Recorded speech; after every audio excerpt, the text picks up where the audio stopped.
Well, ladies and gentlemen, again, thank you for hanging out with us up here today at the NRS Shopping Experience. It's a beautiful Sunday morning here in Las Vegas. And right here, I want to present to you Mr. Levi Caviness. We're going to be talking about this rope ride sled. And Levi, tell us a little bit about what we're going to be learning here today, my friend. Man, I'm going to be showing everybody the benefits of a sled, and I'm going to be showing everybody the benefits of this sled. Right. Why I think this is probably the best sled on the market, and why it's my personal favorite. Right. Excellent. Excellent. Well, I was going to let everybody know if you have any questions, we're laid back here. Throw your hands in the air. Levi will answer anything you want to talk about. And Levi, thanks for being here, my friend, and I'll let you take it away. My pleasure. All right. Like I said, everybody, I'm going to show you why I think this is one of the greatest sleds on the market and why I think a sled is so important. You know, in my years as an instructor, as a clinician, what I've come to recognize is that a lot of people, we get to be a number 5, you know, a number 4, number 5, and we start thinking, man, we outgrew the sled.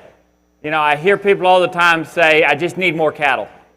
And then when we get to be a 7 or an 8, guess what we realize? This sled is the best practice, any sled. It's the best practice a person can get. It's consistent, it's controlled, it lets me determine my run and what I want to work on that day. I'm not relying on a header, I'm not relying on a heeler, I'm just relying on a driver, someone pulling it with a horse. You know, my personal favorite sled is, as I said, it's this rope ride sled. This is what I rope every day. I've got 2 of these at home. I've got this model right here and I've got that model right there, both at home. The second model right there is the one you're seeing on the video right there that we're turning off. That is me in the video turning that sled off right there. I'm a huge fan of it. It lets me work on slowing my horses down, on building control back into my run. I talked to some guys yesterday and they said, man, I'm having trouble being too strong. Greatest place in the world to go work on that is right there. Because you can see how much time we're taking to slow everything down, put our horses back together. We get to make a complete run. It's lightweight, so it builds my horse's confidence up. He doesn't think every time he turns off a steer that it's going to be a 900-pound steer. Now he thinks that sled is his steer. So now he's pulling a little bitty lightweight sled that I can pull with my bare hands versus he's pulling 500 pounds across the pin. It just builds his confidence up and lets me make complete runs. Going into that, I'm a big fan of sleds that the legs don't move.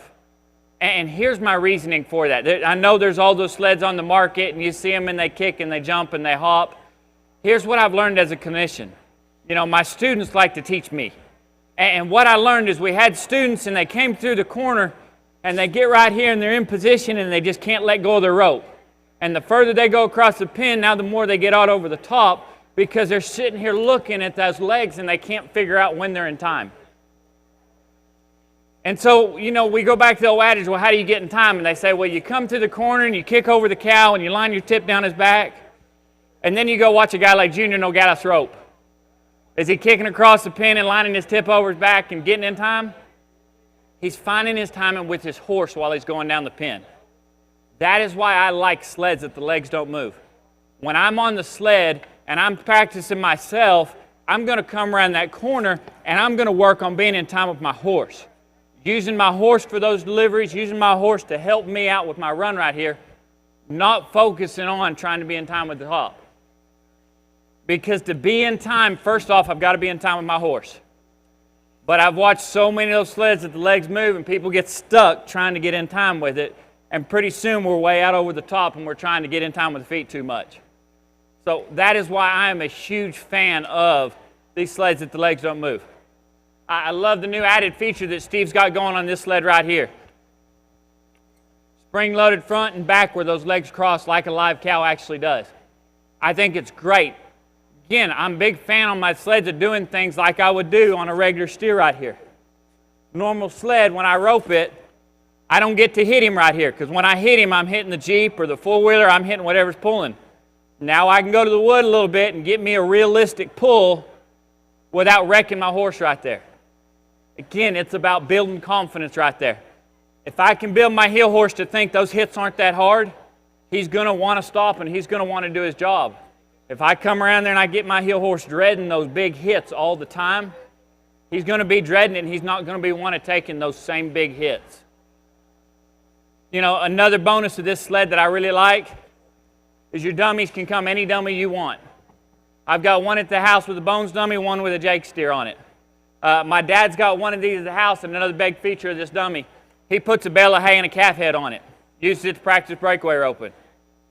Now it's an all-purpose. For doing that, these legs come right back off. Here's your heel dummy you set on the fence. So all I've got to do is pull these pins right here, slide that off. Now I lean this up against the fence. There's my heel dummy. Now I've got a perfect calf dummy. Those of you that got your high school girls, they're out there roping breakaway, you're hauling down the road. Now you don't have to buy that extra dummy just for her to go rope breakaway on the dummy right there. Again, I'm a huge fan of the all-purposeness of what this sled is. And here's one of my biggest proponents of this sled. The average sled out there is going to cost you $2,500 to $3,000. This one's a whole lot cheaper. That's a big bonus in my book.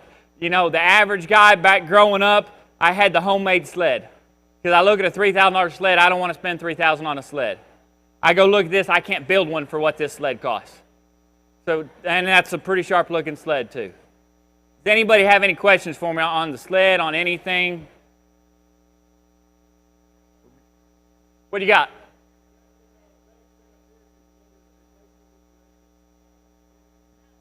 Steve-O, if he wants to leave one set of legs on the wall, can he get another set of legs for this right here?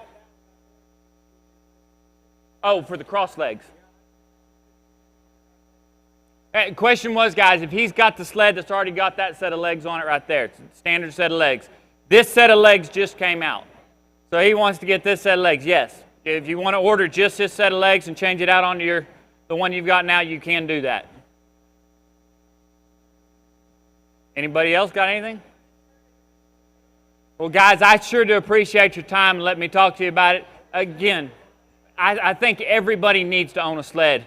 And my personal choice for you is I think you ought to own this one. I think it's the best sled on the market. So thank you for your time, guys, and I sure do appreciate it.